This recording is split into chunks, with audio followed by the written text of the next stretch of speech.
사람들과도 좋은 관계를 맺으며 또 그들과 화평을 이룰 수 있게 하여 주옵소서. 주님, 우리 중에 질병으로 인하여 고통 당하는 이들도 있사오니 주께서 그들의 몸과 마음을 건강하게 하시며 주를 예배할 수 있도록 그의 형편과 또 그의 건강을 회복시켜 주시고 그들에게 하나님을 만나는 기쁨을 다시 돌려 주옵소서.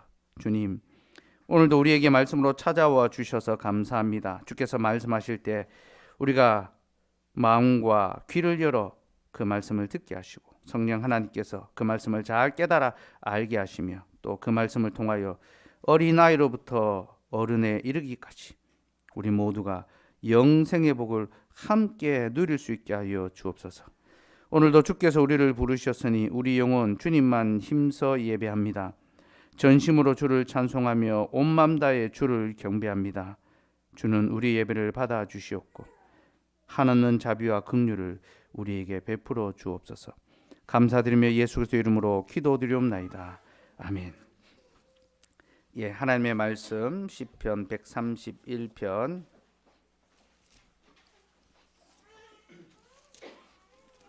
1절에서 3절입니다.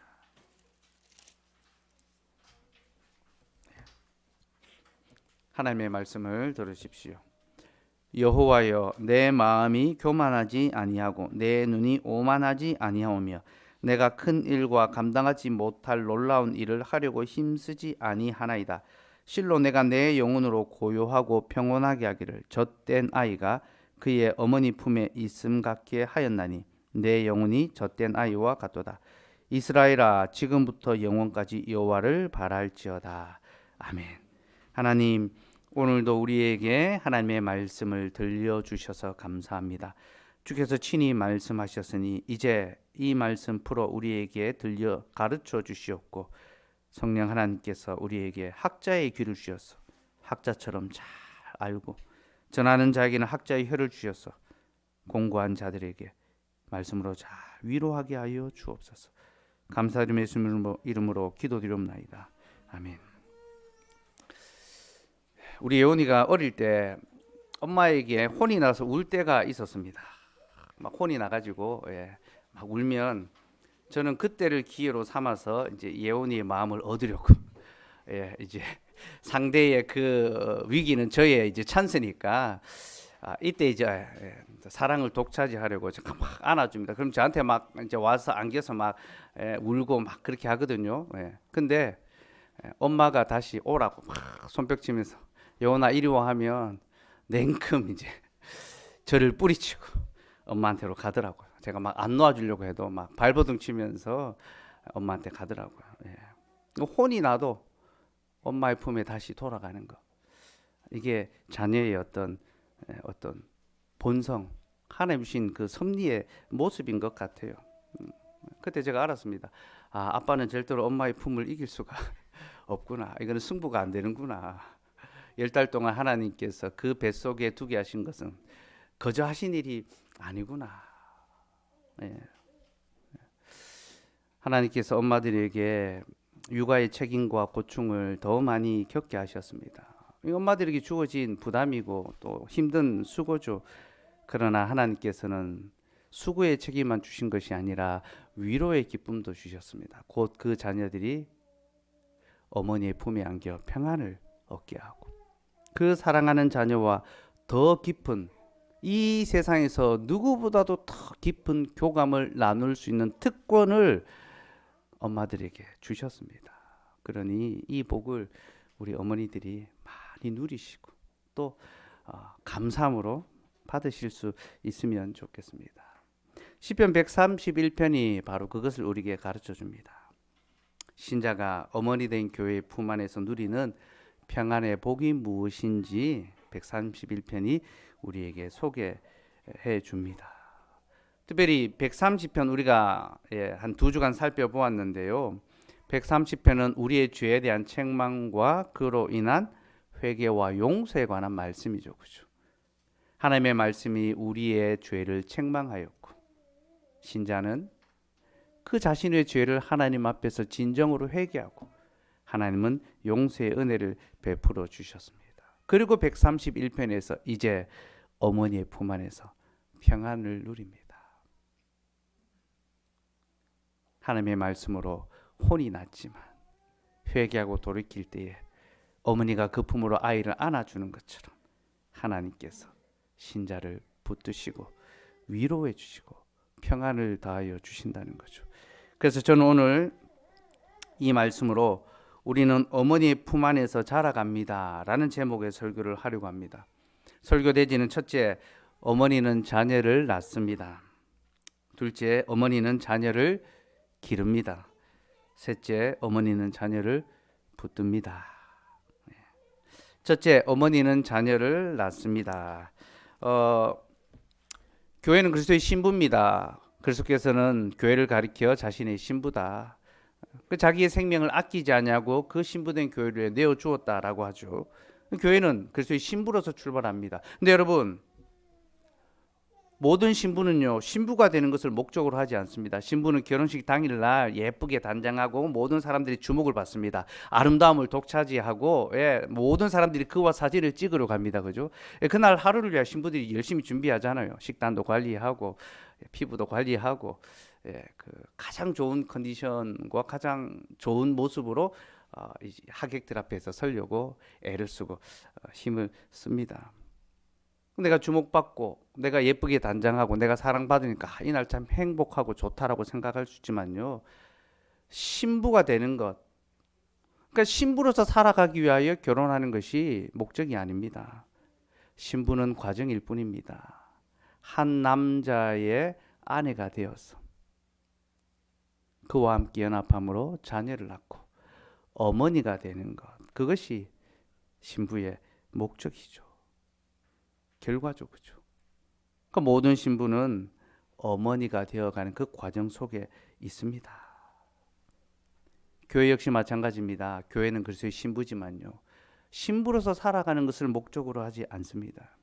교회는 그리스도의 신부로서 그리스도의 자녀를 낳는 성도의 어머니가 되는 것까지 나아가야 하고, 그것이 교회가 존재하는 이유입니다. 갈라디아서 4장 26절 말씀 한번 볼까요? 갈라디아서 4장 26절 말씀 같이 읽읍시다. 시작. 오직 위에 있는 예루살렘은 자유자니 곧 우리 어머니라. 사도 바울이 교회를 가리켰어. 위에 있는 예루살렘이다. 이 말은 땅에 있는 예루살렘이 있었거든요. 그 당시 예루살렘에 성전이 있었습니다. 많은 유대인들이 그 성전에 가서 제사를 드리고 또 하나님을 예배했거든요. 그러니까 거기로 많은 사람들이 몰려가니까 새롭게 시작한 교회는요, 화려한 건물이 있는 것도 아니잖아요. 그리고 성전에서 어떤 제사를 드리는 것도 아니잖아요. 그러니까 뭔가 자꾸 이제 위축감을 느끼고 성전에 가서 우리도 제사 드려야 되는 거 아닌가, 이런 생각들을 하는 겁니다. 그러니까 바울이 땅에 있는 예루살렘 성전은 거짓 어머니다, 종이다. 그럼 종이 자녀를 낳으면 그 자녀는 뭐가 됩니까? 종이 되죠. 그죠? 그러니까 거기서는 참된 자유인 하나님의 자녀가 태어날 수 없다. 종의 자녀가 태어날 뿐이다. 우리가 모인 이 교회는 하늘에 있는 예루살렘이다. 하늘의 도성이다. 그는 자유자, 곧 진리 안에서 참된 자유를 갖고 있기 때문에 그 자유자를 통하여 태어나는 자녀는 종이 아니라 자녀가 되죠. 그죠? 그는 우리의 어머니다. 그러니까 교회를 가리켜서 우리의 어머니다라고 그렇게 고백했습니다. 그리고 바로 여기서 교회가 성도의 어머니다라는 그 명제가 나오는 겁니다. 사도 바울은 교회가 그리스도의 신부라는 것도 우리에게 가르쳐 주었고, 그죠? 교회가 우리의 어머니라는 것도 가르쳐 주고 있습니다. 그리고 이 가르침은 바울의 독창적인 것이 아니라 하나님께서 구약에서부터 계속 계시해 주셨던 그 말씀을 드러내 준 거예요. 하나님은 구약에서부터 교회가 성도의 어머니라는 것을 계속 가르쳐 주셨습니다. 시편 87편 5절 말씀 같이 읽읍시다. 시작. 아직 찾으셔야 되죠. 제가 주보에 넣은 줄 알았습니다. 시편 87편 5절.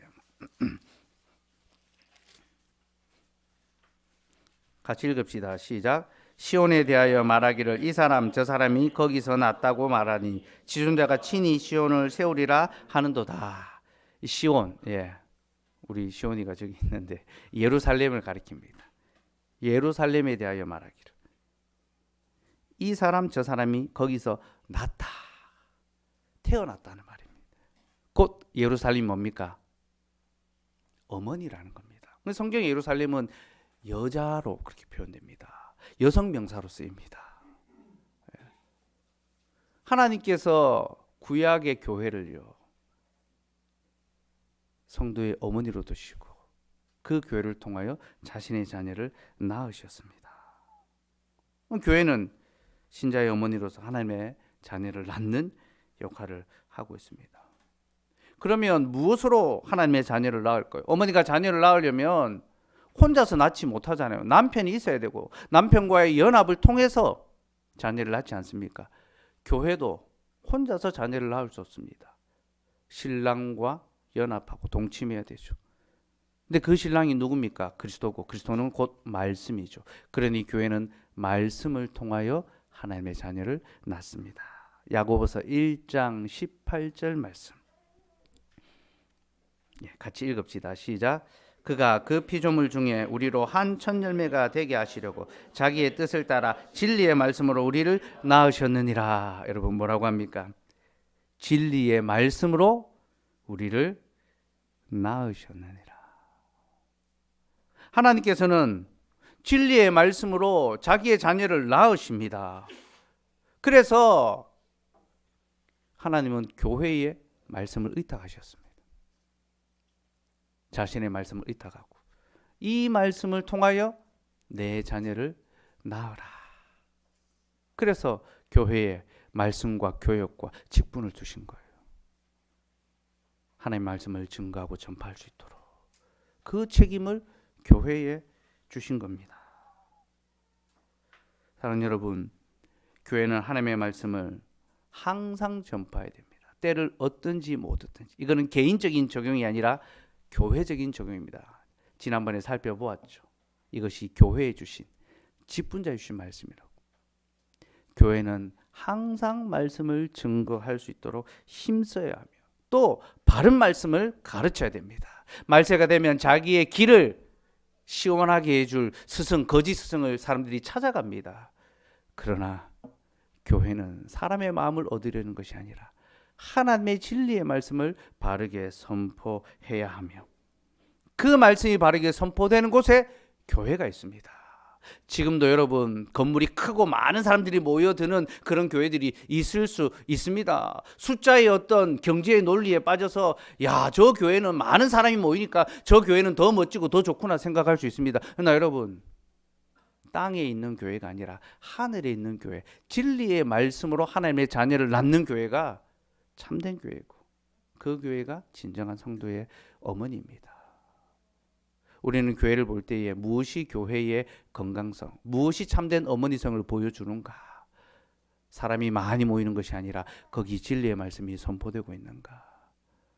그것을 주목해야 되고 바른 말씀이 선포되는 곳에 참 교회가 있고 그 교회가 건강한 교회입니다. 여러분, 모든 어머니가 다 좋은 어머니는 아니지 않습니까? 그죠?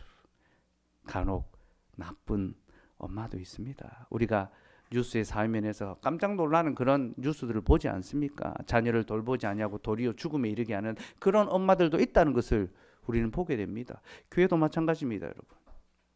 성도의 좋은 어머니 교회가 있는가 하면 나쁜 어머니 교회로 그 자녀를 어둠의 나락으로 떨어뜨리는 그런 어머니도 있습니다. 그래서 성경은요, 항상 건강하고 바른 교회가 무엇인지를 우리에게 경고하고 또 가르쳐 줍니다. 그리고 건강한 교회 시대는 항상 그런 교회를 잘 분별하고 드러내고 또 그런 교회를 찾아가게 만들었습니다. 우리 신앙고백서에서도 그것을 분명하게 고백합니다. 웨스트민스터 신앙고백서 25장 교회에 관한 항목의 4항을 한번 봅시다. 4항 같이 읽읍시다. 시작. 이 공교회는 때로는 더 잘 보이기도 하고 때로는 덜 보이기도 하였다. 개체교회는 이 공교회의 일원으로서 더 또는 덜 순수하게 복음의 진리를 가르치고 수용하고 규례를 집례하며 공예배를 드리는 정도에 따라 더 또는 덜 순수하다. 참 교회는 덜어는 잘 보이기도 하고 덜어는 덜 보이기도 한다. 그러니까 참교회를 찾아볼 수 없는 그런 시대들이 있다라는 겁니다. 무엇을 통하여 참교회를 분별하고 찾아내는가? 복음의 진리를 순수하게 가르치고 수용하고 그 규례를 집례하고 공예배를 어떻게 드리냐에 따라서 교회가 더 순수하고 덜 순수할 수 있다는 겁니다. 그리스도의 진리의 말씀을 바르게 전파하고 규례를 집례하고 성례를 바르게 시행하고 참된 예배를 드리고 성도들을 바르게 질서 가운데 훈육하고 돌아보는 그 교회가 순수하고 건강하고 온전한 교회라는 거죠. 포항장로교회는 그런 교회로 지어져 가기 위하여 시작된 교회이고 또 그렇게 자라가고 있는 교회라는 것을 여러분 기억하시기 바랍니다. 그렇게 어머니는 자녀를 낳는 역할을 하는데요. 한편 자녀를 낳는 것만이 아니라 어머니는 불러 모으는 역할도 합니다. 어머니는 자녀를 불러 모읍니다. 요즘은 뭐 다 집에서 놀고 뭐 그렇게 하는데요. 예전에는 다 동네에서 밖에서 놀았거든요. 제가 어릴 때 밖에서 하루 종일 뛰어놉니다. 뭐 이제 땅 따먹기도 하고 뭐 딱지 치기도 하고 하루 종일 그렇게 손이 새까매지도록 이제 놀고 나면 저녁 되면요. 골목 거기에서 엄마들이 이제 아이들 이름 부릅니다. 밥 먹으러 오라고. 때가 됐다고 집에 들어오라고. 그러면 이제 집에 들어가서 엄마한테 혼나고 그죠. 야, 손 씻고 와 하고 옷이 그게 뭐냐 하고 막 혼나고 이제 들어가면 밥이 차려져 있죠. 밥을 먹습니다. 그죠. 어머니는 자녀를 부르는 존재입니다. 그 자녀의 이름을 부르며 내게로 오라. 그러니까 어머니가 있다는 것은요, 내가 돌아갈 자리가 있다는 겁니다. 진짜 감사한 거예요. 나의 이름을 부르고 내가 돌아갈 곳이 있도록 불러주는구나. 자녀들을 집으로 불러들이는 존재가 바로 어머니입니다. 그리고 여러분, 어머니가 자녀들을 부르고 그 집으로 인도해 드린다는 것은요, 자녀들의 삶에 있어서 어머니가 그 중심이라는 걸 보여줍니다. 그러니까 자녀들은요, 어머니를 중심으로 살아갑니다. 그러니까 어머니가 그 세계의 자녀들의 세계의 구심점입니다. 모든 것에 있어서 어머니가 있어야지만 그 자녀들의 삶이 바르게 작동될 수 있는 거죠. 그래서 마치 이 고무줄에 달리는 것처럼 멀리 나갔지만 다시 돌아올 수 있도록 만든 그 삶의 중심이 바로 어머니죠, 그죠? 교회도 마찬가지입니다, 여러분. 교회가 신자의 어머니라는 것은 신자가 그 교회를 중심으로 살아가야 한다는 것을 우리에게 가르쳐 줍니다. 시편 87편 6절, 아까 우리가 5절 읽었는데 6절도 한번 읽어봅시다. 6절 시작. 여호와께서 민족들을 등록하실 때에는 그 수를 세시며 이 사람이 거기서 났다 하시리로다 셀라. 여호와께서 민족들을 등록하시는데요, 이 등록하신다라는 말은 그가 자신의 백성을 온 열방에서 불러 모으신다라는 겁니다. 곧 하나님께서 자신의 택한 백성을 불러 모으시는데 어디로 불러 모으십니까? 교회로 불러 모으셔서 수를 세시고 너도 여기서 났다. 너도 내 자녀가 맞다. 너도 내 자녀다. 그렇게 말씀해 주신다는 겁니다. 여러분, 놀랍지 않습니까? 그죠? 어머니 된 교회를 통하여 우리를 낳아주셨고 이제 그 어머니 된 교회를 통하여 우리를 불러주십니다. 우리의 이름을 불러서 오라 불러주시고 그리고 거기서 너도 내 자녀다 인정해 주시고 우리를 계속 살아가게 하시죠. 그 교회가 신자의 삶의 중심이라는 것. 하나님께서는 교회를 우리 믿는 자들의 삶의 구심점으로 삼아서 우리를 안전하게 지키고 한 주간 세상에서 살다가 다시 은혜의 자리로 돌아오도록 불러주시는 겁니다. 여러분, 주일에 항상 예배 전에 제가 여러분들을 초청하는 부름에 초청을 하잖아요. 그죠? 하나님께서 부르십니다. 주의 집으로 나오십시오. 주께서 우리를 불러주시는 겁니다. 어머니가 이제 밥 먹을 때 됐다. 이제 집에 들어와서 좀 쉬어라. 세상에서 수고하고 무거운 짐 가운데 허덕이며 살았던 우리를 다시 하나님의 집으로 부르셔서 어머니의 집 품 안에서 수고를 그치고 쉬어라. 나를 예배함으로 안식해라. 불러주시는 거죠. 교회가 신자의 삶의 중심이고 구심점입니다. 우리는 교회를 중심으로 살아가야 하며 하나님께서는 교회를 통하여 우리를 자기 집으로 부르십니다. 어머니가 있다는 것은 돌아갈 곳이 있다는 그 복이라고 했죠. 그죠? 아, 내가 돌아갈 곳이 있구나. 언제든지 내가 갈 수 있는 곳이 있구나라는 것이 어머니의 존재입니다. 여러분, 우리에게 어머니 된 교회가 있다는 것은 돌아갈 집이 있다는 것을 보여주는 겁니다.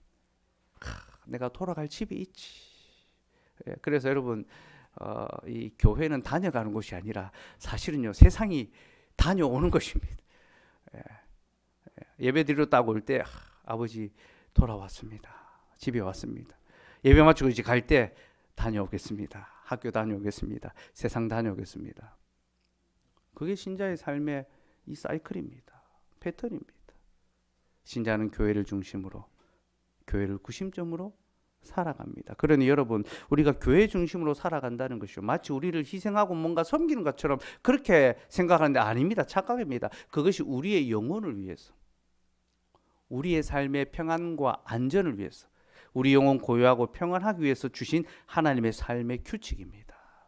우리가 그렇게 살아갈 때에 정말로 우리가 간절히 바라는 그 마음의 평안, 그 안전함, 그 고요함, 바로 그 안식을 누릴 수 있게 되는 거죠. 그 아구스티누스가 유명한 말을 했잖아요. 우리 영혼 하나님을 향하도록 지으셨으니 하나님 안에 쉬기까지 우리 영혼 쉬지 못하나이다. 아구스티누스가 인생의 어떤 그 성공과 쾌락과 만족을 위하여 열심히 살아봤는데, 육체의 정욕을 위해서 살아보고, 또 학문의 성공을 위해서 살아보고, 물질적 어떤 번영을 위해서 살아보고, 그것을 거의 다 손에 다 쥐었는데 그 영혼이 안식하지 못했거든요.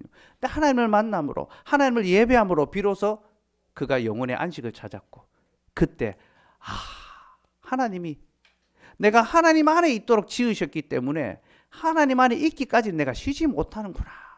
하나님 중심으로 그가 살아가는 거죠. 교회도 마찬가지입니다.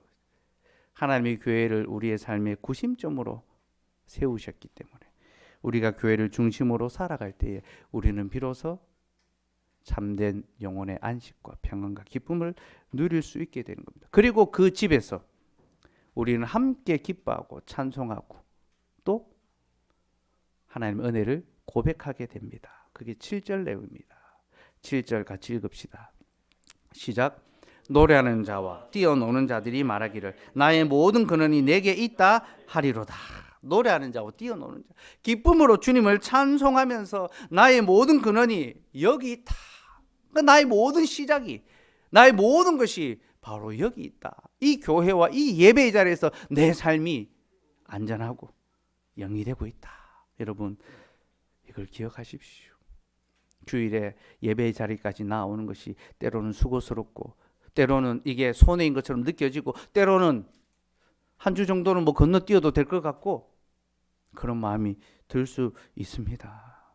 그러나 여러분, 우리가 예배와 교회를 등한시하면요, 우리의 근원을 등한시하는 겁니다. 우리의 삶의 근간이 흔들리게 되는 것이고, 그것은 반드시 우리의 삶에 영향이 일어나고, 아무리 좋은 집을 세워도 비가 나고 창수가 나면 모래 위에 지은 집은 다 무너져 내리죠. 여러분의 인생을 모래 위에 쌓지 않도록, 든든한 반석 위에 쌓을 수 있도록 여러분의 삶의 중심이 교회와 예배가 될 수 있도록 그렇게 애쓰시기 바랍니다. 그렇게 성도의 어머니 된 교회는 하나님의 자녀를 낳고 그 자녀를 불러 모읍니다. 둘째로, 어머니는 자녀를 기릅니다. 다시 131편으로 돌아와서요, 우리 2절 말씀 같이 읽읍시다. 2절 시작.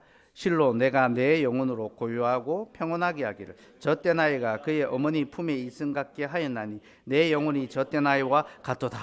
자, 시인은 자신이 교회 품 안에 있는 것을 마치 젖된 아이가 그 어미 품에 안겨 있는 것처럼 내 영혼 고요하고 평온하다, 그렇게 이야기합니다. 그럼 젖된 아이가 어머니 품에 안겨 있는 것은 세상에서 가장 아름다운 그림 아닙니까? 우리 교회에 이제 자녀들이 많이 있죠, 그죠? 젖먹이 자녀들이 엄마의 품 안에 젖을 다 먹고 잠들어 있는 모습, 그것보다 더 아름답고 더 멋지고 더 복된 그림이 어디에 있겠습니까? 젖을 먹었으니 이제 그에게는 결핍이 없습니다. 어머니 품에 안겨 있으니 그는 이제 안전합니다. 그죠? 모든 필요가 채워지고 모든 위험으로부터 보호받는 상태가 젖된 아이가 어미 품에 안겨 있는 바로 그 모습. 우리가 주의 교회에 안겨 있는 것이 그렇게 안전하고 또 고요하다라는 겁니다. 근데 여러분, 이 젖된 아이가 어미 품에 안겨 있다라는 것은 아기가 젖을 다 먹고 이제 엄마의 품에 잠든 그 모습을 가리키기도 하지만, 이제 아이가 좀 자라서 젖을 떼는 시기가 되었다라는 것을 가리키기도 합니다. 원어는 이게 조금 더 가까운 의미입니다. 아이가 어머니 품에서 자라서 이제 젖을 뗄 시기가 되었다. 그러니까 젖된 아이가 그 어미 품에 있다는 것은요, 이제 이 아이가 어머니 품 안에서 잘 양육받고 자라가고 있다라는 것을 보여주는 거예요. 어머니 품 안에서 양육받고 자라가는 자녀가 안전하다라는 겁니다. 창세기 21장 8절 말씀 같이 읽읍시다. 시작. 아이가 자라며 젖을 떼고 이삭이 젖을 떼는 날에 아브라함이 큰 잔치를 베풀었더라. 아브라함이 100세의 아들을 얻었습니다. 하나님의 그 약속의 자녀를 얻었죠. 얼마나 기쁘고 또 애지중지 키웠겠습니까? 그죠? 그리고 젖을 뗄 때 이제 아이가 이제 유년기로 이제 들어가는 거죠. 영아기에서 이제 영아부에서 유아부로 들어가는 그 시기가 됐을 때 하나님께 감사함으로 큰 잔치를, 제사와 예배와 잔치를 벌였습니다. 우리로 치면은 뭐 돌잔치라고 할 수 있겠죠, 그죠? 한국은 좀 빨리 이제 하는데, 이제 이스라엘은 이제 젖을 뗄 무렵 하나님께서 이 아이를 지금까지 지키시고 길러 주셨습니다. 감사함으로 큰 잔치, 기쁨의 잔치를 벌였습니다. 그러니까 이 아이의 이 자람이 하나님의 손 안에 있고 이 아이가 어머니의 품 안에서 잘 자라가고 있다는 것을 감사함으로 고백하는 것이 이 젖될 무렵의 큰 잔치죠. 예. 근데 여러분, 이 젖될 무렵에 벌이는 이 큰 잔치는요, 영적인 의미, 그러니까 영적인 의미에서 본다면요, 이제 유아 세례를 받은 아이가 자신의 입으로 신앙을 고백하는 그때를 가리킨다고 할 수 있습니다. 그러니까 입교문답하는 거죠, 그죠?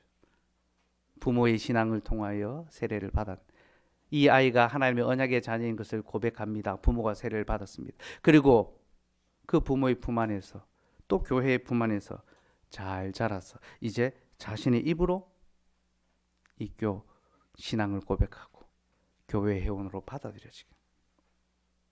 입교문답입니다. 그렇게 아이가 어머니 품에서 자라서 젖을 떼고 이제 밥을 먹습니다. 젖을 뗀다는 것은 음식이 바뀌는 거 아닙니까? 그죠? 그러니까 입교문답 한 다음에 이제 교회에서 먹는 음식이 달라집니다. 성찬에 참여하잖아요. 그죠?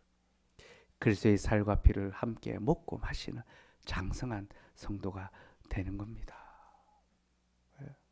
그 젖될 무렵까지 어머니 된 그 교회의 품 안에서 아이가 잘 자라갈 수 있어요. 교회가 그 일을 감당하고 또 그 책무를 수행해야 된다는 거죠.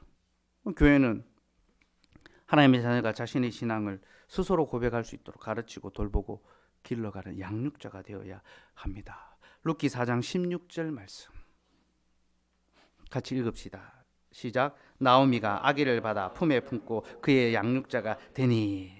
자, 룻기의 마지막 장면인데요. 룻기의 마지막은요, 출산하지 못하는 여인 나오미가 한 아이의 양육자가 되는 것으로 마칩니다. 룻기 1장에서는 나오미가 이제 더 이상 출산할 수 없는 상태가 되어버립니다. 근데 4장에서는 그가 한 아이의 양육자가 됩니다. 하나님께서 그의 며느리 룻을 통하여 자녀를 주셨고 그 자녀가 나오미의 대를 잇는 거죠. 나오미의 자녀로 받아들여지게 됩니다. 그럼 이 장면은 우리에게 성도의 어머니 된 교회가 어떤 역할을 해야 되는지를 선명하게 보여줍니다. 교회는 언약의 자녀를 기르는 어머니로서 양육자의 역할을 감당해야 합니다. 그래서 설령 내가 자녀를 낳지 못하는 상태, 육체적인 어떤 그런 어려움이 있거나, 여러분 그럴 수 있습니다. 그죠? 우리가 결혼했지만 자녀가 없을 수 있잖아요. 그죠? 또 한편으로 우리가 독신으로 살아갈 수도 있습니다. 그죠? 결혼하지 않고 혼자, 그것도 하나님의 뜻 안에 있는 일입니다. 그죠? 더 이상 자녀가 없죠. 그죠? 하지만 교회의 양육자가 되어서 그 자녀들을 함께 길러간다는 것이죠. 내가 이 아이의 양육자가 되겠습니다. 그게 교회의 역할이에요. 그래서 여러분, 바로 그 다음 구절이 17절 구절이요. 나오미의 이웃 여인들이 그 아이의 이름을 지어주는 장면이 나옵니다. 그의 이웃 여인들이 그에게 이름을 지어주되 나오미에게서 아들이 태어났다. 그의 이름을 오벳이라 하였는데, 자, 이름을 나오미가 지어주는 것도 아니고 룻이 짓는 것도 아니고 보아스가 짓는 것도 아닙니다. 그 동네 사람들이, 그 여인들이, 특히 여인들이라고 나오죠. 여인들이 지어줍니다. 그럼 아이의 이름을 지어준다는 것은요, 그 아이의 양육에 대한 책임을 함께 지겠다라는 그런 서약입니다. 이름을 함부로 지으면 안 됩니다, 여러분. 이름을 짓는다는 것은 내가 책임지겠다. 그 약속입니다. 부모가 자녀의 이름을 지으니까 그 자녀를 책임지지 않습니까? 그죠? 그 여인들이 그 아이의 이름을 함께 짓고 부름을 통하여 우리가 이 자녀를 기르는 일에 함께 동참하겠습니다. 이건 역시 교회의 역할을 보여줍니다. 교회는 하나님의 자녀를 함께 길러가야 합니다. 아프리카 속담에 이런 말이 있습니다. 아이 하나를 키우는 데는 마을 전체가 필요하다. 아이 하나를 키우는 데는 한 마을 전체가 참여해야 되고 수고해야 한다라는 겁니다. 아이를 키우는 것은 부모 혼자 할 수 있는 그런 일이 아니라는 거죠. 예전에 우리가 자랄 때 보면요, 다 할머니, 할아버지 품 안에서부터 자라고 온 동네 마을 사람들이 다 누구 집 자녀인지 물어보고 또 이야기하고 합니다. 그죠?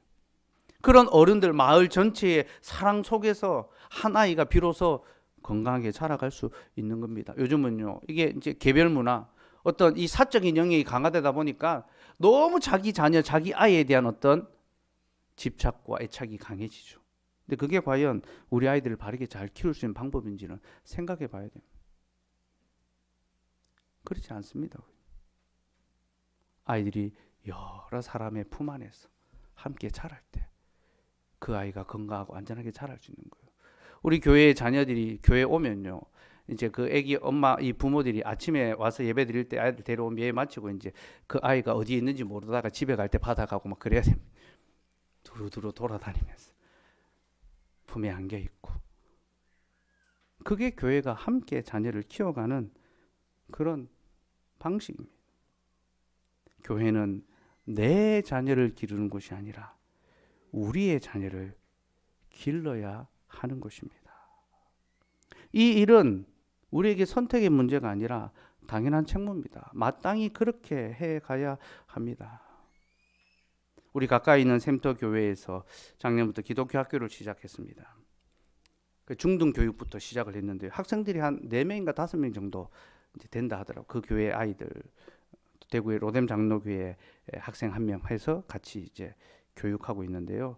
학교 운영비가 매달 한 1,500만 원 정도 이상 좀 드는 모양이에요. 교사들 이제 월급 주고 학교를 운영하는데, 그 재정을 어떻게 감당합니까? 제가 물어보니까 학부모회에서 매달 그 정도 이제 금액을 충당해서 감당한답니다.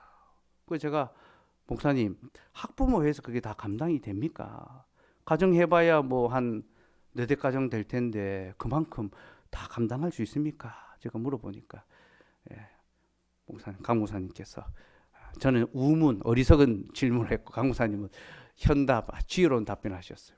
학부모회는 그 자녀를 가진 부모만이 아니라 20세 이상의 모든 성도들이 다 포함됩니다. 누구나 자원해서 거의 모든 성도들이 다 학부모회에 참여를 하고 일정한 몫을 매달 부담을 한답니다. 내가 우리 자녀들을 위해서, 우리 교회의 자녀를 위해서 이만큼의 경제적인 부담을 담당하겠습니다. 여러분, 이게 뭔가 닿을 수 없는 이상처럼 그렇게 느껴질지 모르겠습니다. 그런데 그게 참 맞는 거죠, 그죠? 우리가 말로만 교회의 자녀다, 우리의 자녀다, 그렇게 말하는 것이 아니라 그 자녀를 길러가는 일에 함께 책임을 감당하고 함께 짐을 지고 함께 수고하는 것, 그것이 당연한 것이고 그게 옳은 것입니다. 그렇게 하는 것이 맞는 것이고 그렇게 하지 않는 것이 직무유기죠. 그죠? 예. 제가 그 얘기를 듣고 부러우면 지는 건데 많이 부럽더라고요.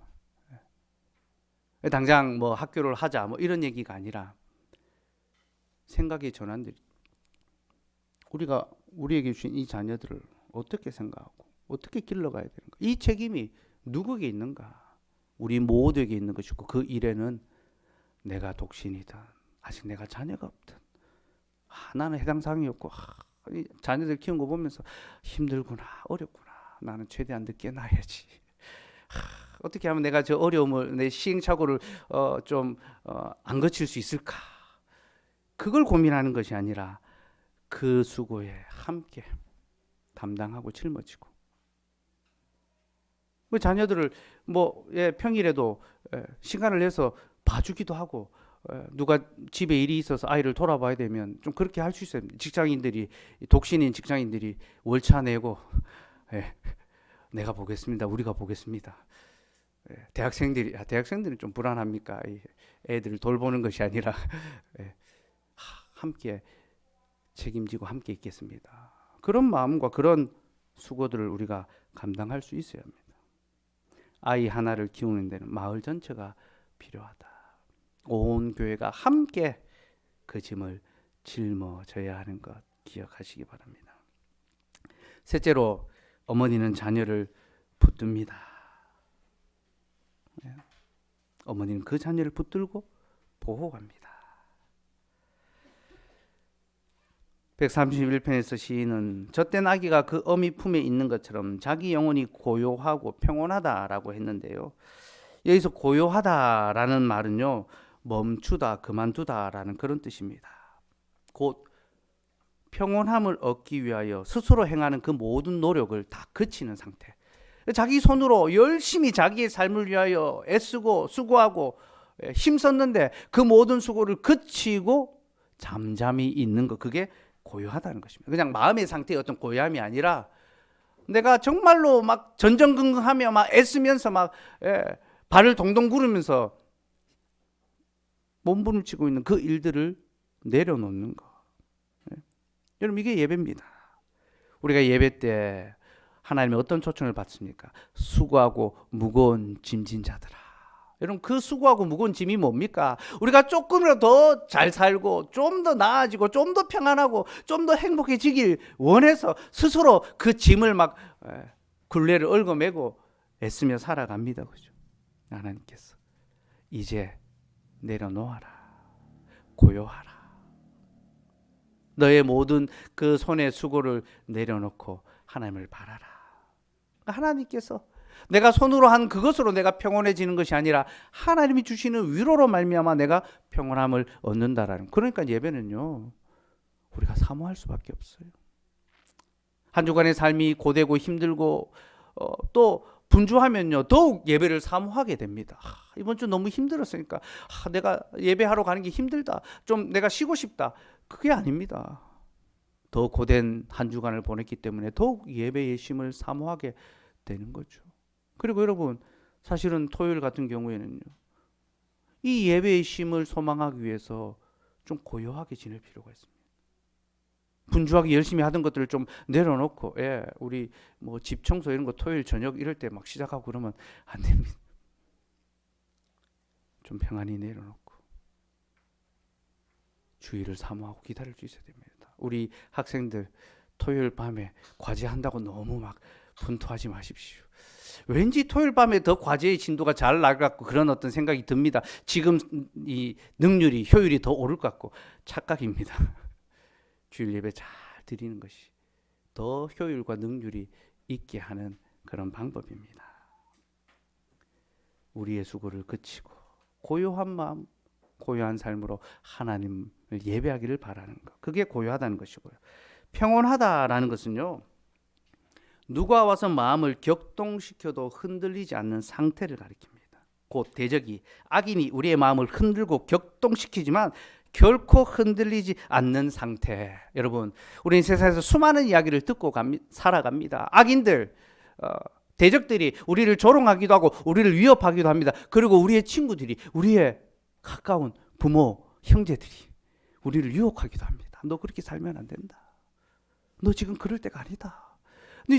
너 지금 얼마나 너의 삶을 위해서 수고하고 애써야 되는데 지금도 그렇게 살아가고 있느냐. 너 당장 포항 떠나서 서울로 올라와라. 그렇게 말할 수 있습니다.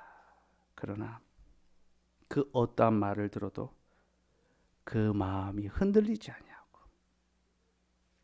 굳게 심겨져 있는 것. 그게 평온하다. 그냥 마음이 편하다. 마음이 좋다. 그런 것이 아니라 어떤 유혹과 어떤 위협과 어떤 격동하는 말을 들어도 그 마음이 항상 하나님께 붙들려 있으므로 흔들리지 않는 것. 그게 평온하다. 내 영혼 평온하다라는 그런 뜻입니다. 그리고 여러분, 우리가 그렇게 평온한 마음의 상태를 유지하기 위해서, 우리 영혼 평온하기 위해서 우리에게 말씀의 교훈과 지도가 필요합니다. 왜냐하면 잘못된 것을 물리치고 그릇된 소리를 듣지 아니하고 참되고 바른 것을 지킬 수 있는 지혜가 필요하기 때문에 말씀의 지도와 교훈이 필요한 거죠. 시편 119편 9절 말씀 같이 읽읍시다. 시작.